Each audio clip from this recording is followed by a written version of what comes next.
নমস্কার, নিউজ 7 ডেজে আপনাকে স্বাগত। আজকের বিশেষ খবর হলো, আজ নরেন্দ্র মোদী জাতির উদ্দেশ্যে ভাষণের মূল বিষয় ছিল মহিলা সংরক্ষণ বিল বা ওমেন্স রিজার্ভেশন বিল লোকসভায় পাশ না হওয়া নিয়ে। তার ভাষণের প্রধান পয়েন্টগুলো হলো, প্রথমে নারীদের কাছে ক্ষমা চেয়ে তিনি বলেন, এই বিল পাশ না হওয়ায় তিনি দেশের মহিলাদের কাছে আন্তরিকভাবে দুঃখিত। তিনি এটাকে একটি বেদনাদায়ক মুহূর্ত বলে উল্লেখ করেন। বিরোধীদের উপর তীব্র আক্রমণ করে তিনি অভিযোগ করেন, বিরোধী দলগুলি নিজেদের স্বার্থের জন্য বিল আটকে দিয়েছে।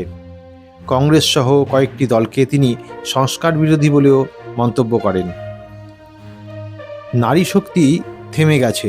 মোদির মতে এই সিদ্ধান্তে দেশের নারীদের অগ্রগতি থেমে গেছে। তিনি বলেন, সাধারণ পরিবারের মেয়েদের সংসদে আনার সুযোগ নষ্ট হয়েছে। ভবিষ্যতে আবার চেষ্টা করার প্রতিশ্রুতি তিনি দিয়েছেন। তিনি বলেন, সরকার ভবিষ্যতে আবার এই বিল পাশ করানোর চেষ্টা করবে। সব বাধা দূর হয়ে যাবে বলে তিনি আশ্বাস দেন। তিনি ইঙ্গিত দেন, জনগণ বিশেষ করে নারী ভোটাররা বিরোধীদের জবাব দেবে। হরমুজ প্রণালীতে আবার বাধা। হরমুজ প্রণালীর কাছে ভারতীয় ট্যাঙ্কারে হামলা। ভারতের নিযুক্ত ইরানি রাষ্ট্রদূতকে ডেকে উদ্বেগ প্রকাশ করেছেন। নিরাপত্তা নিশ্চিত করতে বলেন নয়াদিল্লি। সল্টলেকে কাজের নাম করে ডেকে গণধর্ষণ, ধৃত এক অভিযুক্ত। পুলিশ সূত্রের খবর, প্রাথমিক তদন্তে জানা গিয়েছে যে গত 13ই ফেব্রুয়ারি রাতে বিধাননগর উত্তর থানার অধীন খালপাড় এলাকায় ঘটনাটি ঘটে। কাজের নাম করে ওই তরুণীকে ডেকে পাঠিয়ে তার উপর নির্যাতন চালানো হয় বলে অভিযোগ। এই ঘটনায় 3 জনের জড়িত থাকার অভিযোগ রয়েছে।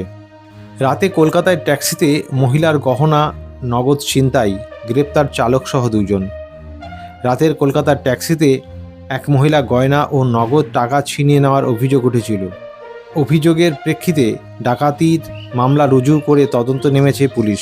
এই ঘটনায় ট্যাক্সি চালক এবং তার ভাইকে গ্রেপ্তার করেছে। শহরে বাড়ছে হকার দখলদারি। ভোটের পরে পদক্ষেপ করতে নজরদারি শুরু করল কলকাতা পুরসভা। আগামী 4 মে পশ্চিমবঙ্গ বিধানসভা নির্বাচনের ফল ঘোষণা হবে। ভোট প্রক্রিয়া সম্পন্ন হয়ে গেলে তারপরেই এই বিষয়ে পদক্ষেপ করতে চায় কলকাতা পুরসভা।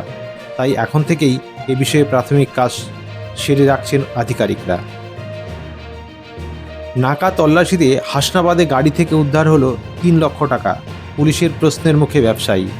পুলিশ জানিয়েছে, বরুণহাট এলাকায় কেন্দ্রীয় বাহিনীকে নিয়ে 24 ঘন্টা নাকা তল্লাশি করছে তারা। ছোট থেকে বড় গাড়ির সব গাড়িতেই তারা তল্লাশি চালাচ্ছিল। বিকেলে তল্লাশির সময় হিঙ্গলগঞ্জের দিক থেকে হাসনাবাদে যাওয়ার একটি 4 চাকাকে দাঁড় করানো হয়। তখনই উদ্ধার হয় এই টাকা। অন্যদিকে জয়নগরে নাকা তল্লাশির সময় বাইক আরোহীর কাছে মিলল কয়েক লক্ষ টাকা। গ্রেপ্তার আরোহী। পুলিশ সূত্রে খবর, ধৃতের নাম জুলফিকার শেখ, বাড়ি উস্তি থানার শেরপুর এলাকায়। জিজ্ঞাসাবাদের সময় তার কথায় অসঙ্গতি মেলে। ব্যতিক্রমী জেদ ও লক্ষ্য দীনেশ সিং যাদবের Guinness book of world record. Janakpur Dham নেপালের বাসিন্দা 33 বছর বয়সী দীনেশ সিং যাদব নিজের স্বপ্ন পূরণের জন্য এমন এক পথ বেছে নিয়েছেন যা সত্যি বিরল এবং চমকপ্রদ। গত 16 বছর ধরে তিনি তার বাঁ হাতের নখ কাটেননি। বর্তমানে সেই নখের দৈর্ঘ্য প্রায় 43 ইঞ্চি, যার মধ্যে সবচেয়ে বড় নখটি প্রায় 9 ইঞ্চি লম্বা। শুধু এই নখগুলির যত্ন নিতেই প্রতি মাসে তার খরচ হতো 400 টাকা। দীনেশের এতটাই লক্ষ্য নিজের নাম গিনিস ওয়ার্ল্ড রেকর্ডসে নথিভুক্ত করা।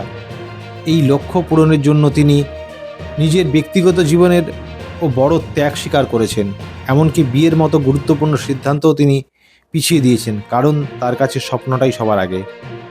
পেশায় একজন অ্যাকাউন্টেন্ট হলেও দীনেশ এক হাত দিয়েই চাষবাস এবং দৈনন্দিন কাজ সামলান।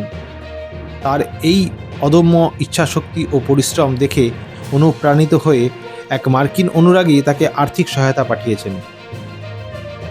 দীনেশ সিং যাদবের এই কাহিনী প্রমাণ করে, যদি লক্ষ্য ও জেদ সত্যি শক্তিশালী হয় তাহলে মানুষ অসম্ভবকেও সম্ভব করে তুলতে পারে। আবহাওয়ার খবর। আজ 19 এপ্রিল 2026 রবিবার পশ্চিমবঙ্গে বর্তমানে আংশিক রৌদ্রোজ্জ্বল আবহাওয়া বিরাজ করছে এবং তাপমাত্রা 34°C যা 44°C মতো অনুভূত হচ্ছে। দিনের সর্বোচ্চ তাপমাত্রা 37°C এবং সর্বনিম্ন 26°C। আর্দ্রতা 58% এবং দক্ষিণ থেকে 8 কিলোমিটার প্রতি ঘন্টায় বাতাস বইছে। আজ বৃষ্টি হওয়ার সম্ভাবনা 10%। খবর এখনকার মতো এখনই শেষ হলো। এই ধরনের খবর পেতে নিউজ 7 ডেজ চ্যানেলটিকে সাবস্ক্রাইব করুন, লাইক করুন, বেল আইকন প্রেস করুন এবং আপনার মূল্যবান মতামত পোষণ করুন এবং বন্ধুদের সঙ্গে শেয়ার করুন। ভালো থাকবেন, ধন্যবাদ।